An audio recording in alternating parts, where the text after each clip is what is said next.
आदरणीय शरद पवार साहेब, सन्माननीय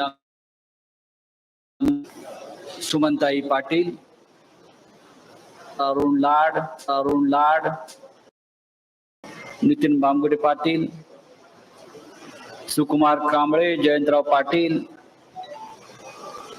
संजय बजाज, तरुण नेते आणि आमच्या आबांचे सुपुत्र रोहित पाटील, व्यासपीठावरील इतर सर्व महाविकास आघाडीचे माननीय नेते आणि उपस्थित बंधू आणि भगिनी, तासगावात माननीय शरद पवार साहेब आले त्याबद्दल मी त्यांचे आभार मानतो. मी त्यांना विनंती केली 2 दिवसापूर्वी, सासवडला आम्ही एकत्र होतो आणि सांगलीच्या लोकसभा मतदारसंघाविषयी आम्ही चर्चा करत असताना त्यांना विनंती केली की आपण एकदा सांगलीत आलो पाहिजे, खास करून तासगावात आलो पाहिजे आणि तासगावातील राष्ट्रवादीच्या सर्व कार्यकर्त्यांना आपण संबोधित केलं पाहिजे.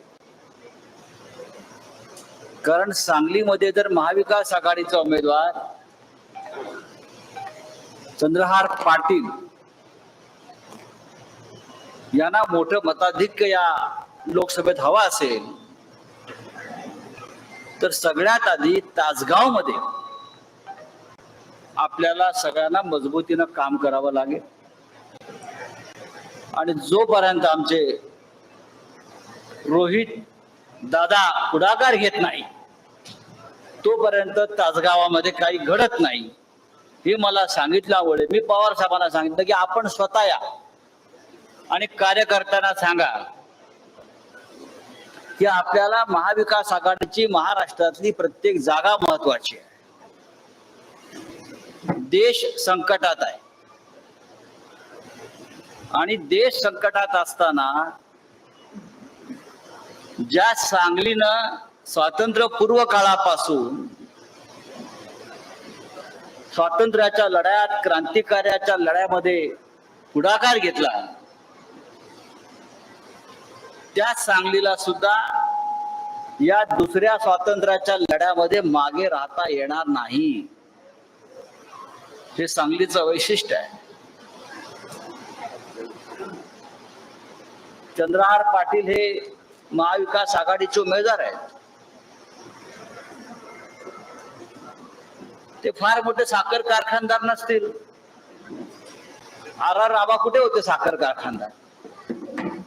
आबा हा सामान्य माणूस होता आणि सामान्य माणसानं त्यांना ताकद दिली. महाराष्ट्रानं आबावरती यासाठी प्रेम केलं की आपल्यातला एक साधा माणूस, आपल्यातले एक साधा कार्यकर्ता हा पवार साहेबांच्या माध्यमातून या महाराष्ट्राचं नेतृत्व करू लागला. या महाराष्ट्र राज्याचा उपमुख्यमंत्री एक सामान्य माणूस झाला, गृहमंत्री झाला आणि शेवटपर्यंत आबा या महाराष्ट्राच्या सामान्य माणसाला, आमच्यासारख्यांना हा आपला माणूस वाटत होता. शिवसेनेचं वैशिष्ट्य हे आहे की आमच्याकडे प्रस्थापित नसतात. 10 जागा लढून जास्तीत जास्त जागा जिंकण्याचं काम हे राष्ट्रवादी यावेळेला करणार. आणि आम्ही सगळे पवार साहेबांच्या नेतृत्वाखाली, उद्धव ठाकरे साहेबांच्या नेतृत्वाखाली या सगळ्या जागा, काँग्रेस, शिवसेना, राष्ट्रवादी या आमच्या जागा आहेत. यासाठी आम्ही काम करतो आहोत. शेतकऱ्यांचे प्रश्न या भागात जास्त आहे. पाण्याचा प्रश्न आहे, दुष्काळी भाग आहे. आबांसारखा माणूस, जयंतरावांसारखा नेता सातत्यानं या प्रश्नावरती विधानसभेत आणि बाहेर आवाज उठवत होते. सुमनताई आता करतायत. पण आपल्यातला एक माणूस, आपल्यातला एक सामान्य कार्यकर्ता चंद्रहारच्या रूपानं जर दिल्लीत गेला, आपण दिल्लीत पाठवला, तर हे सगळे प्रश्न अगदी गांभीर्याने आपल्याला मांडता येतील.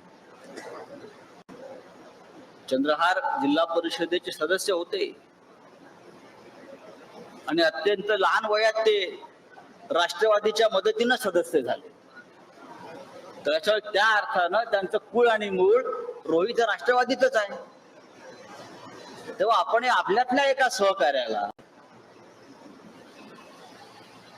ताकदीनं या तासगाव कवठे महांकाळ भागातून मोठं मताधिक्य देऊन कुठे ढकलायला पाहिजे. आणि मी एक सांगू का, नेते काही म्हणून लोकांनी ठरवलंय महाविकास आघाडीच्या उमेदवाराला यावेळेला पुढे पाठवायचं. नेत्यांचं ऐकायचं मनस्थितीमध्ये कोणी नाहीये. लोक रस्त्यावर उतरलेत, लोकांनी निवडणुका हातात घेतलेल्या.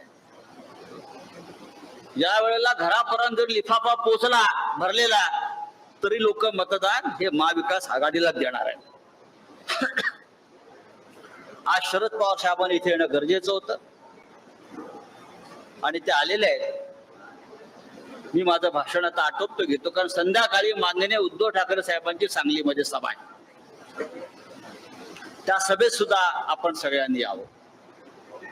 उद्धव ठाकरे या राज्याच्या कानाकोपऱ्यात फिरतात, माननीय पवार साहेब फिरतायत. वातावरण ढवळून निघालेलं आहे आणि त्याच्यामुळे भारतीय जनता पक्षाच्या पायाखालची वाळू सरकलेली आहे. ती अशीच सरकू द्या आणि आमच्या चंद्रहार पाटलाला या सांगलीतून आपण सगळ्यांनी मोठ्या मताधिक्यानं लोकसभेला निवडून पाठवाल याची मला खात्री आहे. एवढंच सांगतो आणि थांबतो. तूर्त आपली रजा घेतो. जय हिंद, जय महाराष्ट्र.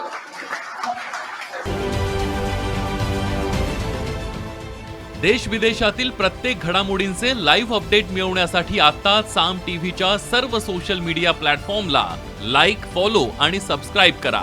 तसंच सर्व नोटिफिकेशनसाठी बेल आयकॉन प्रेस करायला विसरू नका.